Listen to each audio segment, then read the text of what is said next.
Su delega della Procura distrettuale, i carabinieri del Comando Provinciale di Catania hanno dato esecuzione a un'ordinanza di custodia cautelare in carcere emessa dal GIP del Tribunale etneo nei confronti di 4 soggetti gravemente indiziati del reato di estorsione aggravata anche dal metodo mafioso.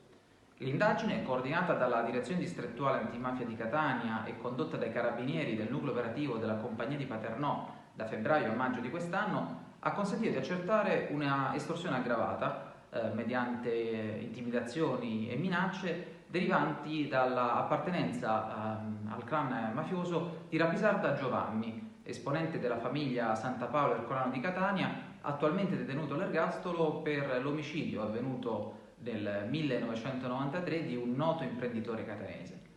Il Rapisarda, sebbene detenuto, durante i colloqui impartiva disposizioni ai suoi familiari, in particolare alla moglie e ai figli, redigendo egli stesso in un'occasione una lettera dai toni intimidatori indirizzata alla vittima, alla quale è stata richiesta nel corso degli anni, in particolare dal 2012 ad oggi, la cifra complessiva di 1.700.000 euro.